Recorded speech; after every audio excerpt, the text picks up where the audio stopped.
जो हमारा ये एक्सपेरिमेंट है जो हमने आज परफॉर्म करना है वो है measurement of thickness of a very thin sample. ठीक है, इस एक्सपेरिमेंट में बेसिकली हम क्या करते हैं, हम नंबर ऑफ एटम्स को कैलकुलेट करते हैं। ठीक है, वो पेंसिल जो हम यूज़ करते हैं वो है 4B पेंसिल। ठीक है, इसमें आप लोगों ने सबसे पहले क्या करना है, ये डायग्राम है। ठीक है, ये डायग्राम है, ये डायग्राम जो है ना वो आपने इस ग्राफ पेपर पे ड्रॉ करनी है विद दिस पेंसिल। ठीक है, ये 4B पेंसिल है आपके पास। ये आपने कैसे ड्रॉ करना है, ये आपके पास जो बॉक्स है उसकी मेजरमेंट है 20 मिलीमीटर बाय 20 मिलीमीटर। ठीक है, ये आपने एक बॉक्स बनाना है और जो ये वाली लेंथ है इसकी जो विड्थ है वो आपके पास है 4 मिलीमीटर। ठीक है, जो इसकी टोटल लेंथ है वो आपके पास है 0 से 160 मिलीमीटर तक। ठीक है, ये आपने बॉक्स कैसे ड्रॉ करना है, आपने ग्राफ पेपर पे सबसे पहले जो है वो एक जो बॉक्स है वो रिप्रेजेंट कर रहा है 10 मिलीमीटर को। ठीक है, आपने इसकी बाउंड्री बना लेनी है। ठीक है, ये आपके पास आ जाएगा 20 मिलीमीटर बाय 20 मिलीमीटर। ठीक है, ये आपका एक बॉक्स आ गया। उसके बाद जो आपने लेंथ ड्रॉ करनी है वो आपकी 0 से 160 मिलीमीटर तक होनी चाहिए। उसकी विड्थ कितनी होनी चाहिए, 4 मिलीमीटर। ठीक है, तो ये जो ग्राफ पेपर पे सेंटर में लाइन है, ठीक है, इससे 2 लाइंस ऊपर और इससे 2 लाइंस नीचे आप जो है वो एक लाइन ड्रॉ कर लें स्केल से। ठीक है,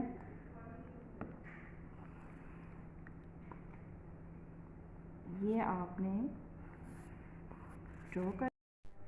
अब आपने क्या करना है, आपने बेसिकली इस बॉक्स को जो है ना वो थ्रू आउट ये बॉक्स जो है वो कलर कर देना है। किस पेंसिल से आपने कलर करना है, आपने 4B पेंसिल से कलर करना है। ठीक है, ये पूरा प्रॉपर कलर होना चाहिए। ठीक है, अगर ये प्रॉपर कलर नहीं होगा तो आपके जो नंबर ऑफ आइटम्स है ना वो करेक्ट नहीं आएंगे। आपने क्या करना है, इसको प्रॉपर कलर कर देना है, इस बॉक्स को कलर कर दें। फिर जो आपने ये लेंथ ड्रॉ की है 4 मिलीमीटर की, 160 लेंथ है, इसको भी आपने क्या कर देना, आपने कलर कर देना है। ठीक है,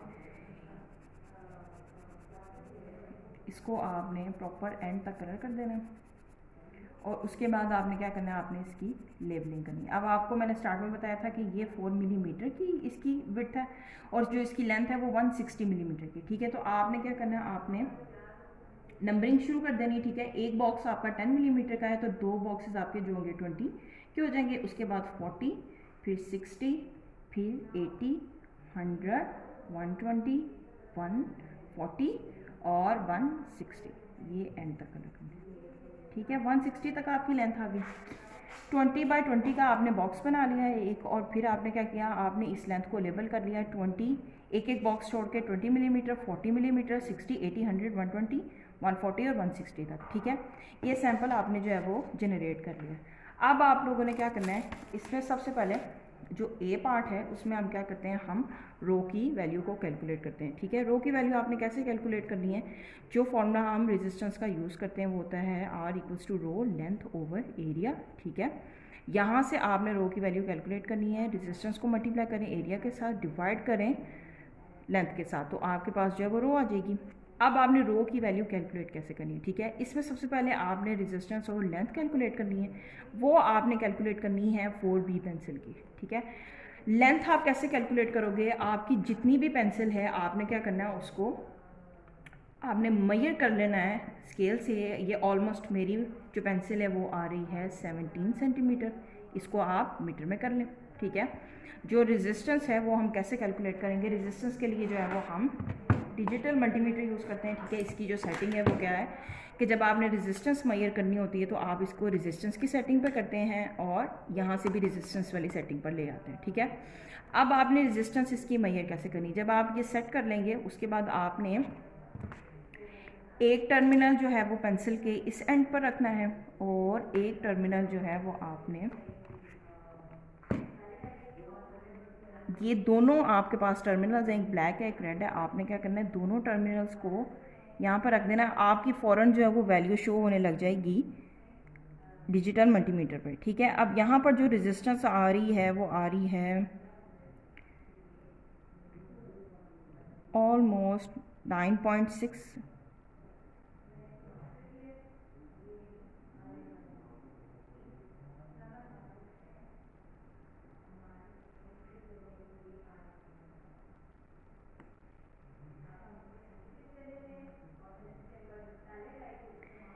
मैक्सिमम आ रही है 14.2 13.63, इसको हम 12.6 ओहम लिख लेते हैं, ठीक है। उसके बाद आपने क्या करना है, आपने एरिया फाइंड आउट करना है। एरिया आप कैसे कैलकुलेट करोगे, एरिया हम सर्कुलर ऑब्जेक्ट्स का कैलकुलेट करते हैं पाई आर स्क्वायर से, ठीक है। अब इसमें आर आप कैसे कैलकुलेट करोगे, आर हमारे पास होता है डायमीटर का हाफ, ठीक है। डायमीटर कलेक्ट करने के लिए जो है ना वो हम यूज़ करते हैं स्क्रू गॉज को, ठीक है। यह आपके पास स्क्रू गेज है, ठीक है। इसको आप यूज़ कैसे करते हो कि जो लेंथ है इसका आपने एरिया मेजर करना है तो आप लेड को इसमें फिक्स करते हैं, ठीक है। उसके बाद आप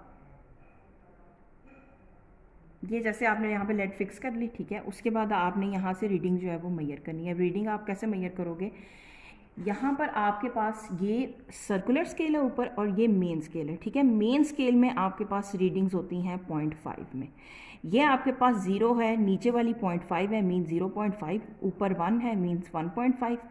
यहाँ पर आपके पास जो है 2 के बाद एक लाइन यहाँ पर आ रही है, नीचे वाली जो आपके पॉइंट्स हैं वो 0.5 के हैं, ऊपर वाले आपके सिंगल डिजिट्स के हैं। तो मतलब यहाँ पर आपके पास जो रीडिंग आ रही है वो आ रही है 2.5।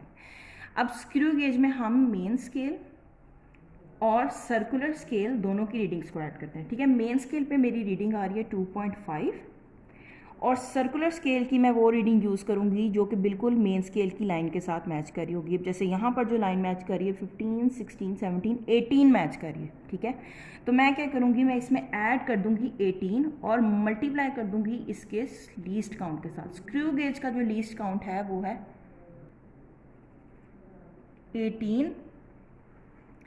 18 मल्टीप्लाई बाय 0.1, ये आपके पास जो है ना वो है स्क्रू गेज का लीस्ट काउंट, ठीक है। जब आप इसको सॉल्व करोगे आपके पास डायमीटर आ जाएगा मिलीमीटर में, ठीक है। इस डायमीटर को आपने हाफ करना है, ठीक है। उसके बाद आपने उसको स्क्वायर करना है और पाई से मल्टीप्लाई करके आपके पास जो भी एरिया आएगा वो मिलीमीटर में आ जाएगा, ठीक है। ये वाली सारी वैल्यूज़ आपने ऊपर पुट करनी है और ये आपके पास रो की वैल्यू कैलकुलेट हो जाएगी, ठीक है। उसके बाद आपने क्या करना है, जो ये सैंपल हमने, अब हमारा जो बी पार्ट है उसके लिए हमें इस सैंपल की ज़रूरत पड़ेगी। इस सैंपल में हमने क्या करना है, हमने टेबल ड्रॉ करना है, ठीक है। एक आ जाएगा लेंथ का जो कि मिलीमीटर में है और रेजिस्टेंस जो कि आएगी किलो ओम में, ठीक है। अब लेंथ आप लोगों ने ऑलरेडी देखी इनकी कितनी लेंथ थी, यहाँ पर आपके पास 20 थी, 40 थी, 60 थी, 80, 100, 120, 140 और 160 तक हमने लेंथ ली थी, ठीक है। अब हमने इस पर रेजिस्टेंस मेजर करनी है। अब आप देखेंगे इसमें यूनिट जो है, जब आपने पेंसिल की रेजिस्टेंस यूज़ की थी वो आई थी ओहम में, लेकिन जब आप इस सैंपल में से रेजिस्टेंस कैलकुलेट करेंगे वो आएगी आपके पास किलो ओहम में, ठीक है। इसको आपने मेजर कैसे करना है, आपने जो ब्लैक वाली वायर है वो आपने बॉक्स पे रखनी है, ठीक है, मेन बॉक्स पे, और जो रेड वाली वायर है उसको आप क्या करते जाओगे, आप शिफ्ट करते जाओगे। जैसे कि अब रेड वाली वायर जो है वो आ जाएगी 20 पे, ठीक है। तो आपके पास मीटर पे कोई वैल्यू शो होगी, जैसे मेरे पास शो हो रही है 14.9, ठीक है। ये हर दफ़ा चेंज आती है इसलिए आपने फटाफट लिख देनी 14.9 और साथ जो यूनिट आ रहा था वो आ रहा था किलो ओम का, ठीक है। इसी तरह आपने क्या करते जाना है, आपने रीडिंग्स मेजर करते जाना। अब 40 पे मेरे पास आ रही है वैल्यू 23.6, 60 पे वैल्यू आ रही है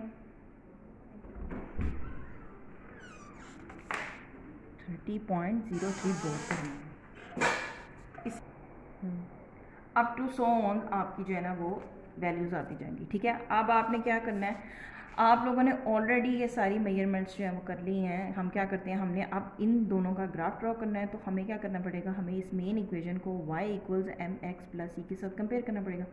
अब इस इक्वेशन में कोई इंटरसेप्ट नहीं है, इसका मतलब है कि ये ग्राफ जो है वो कहाँ से शुरू होगा, वो ओरिजिन से शुरू होगा, ठीक है।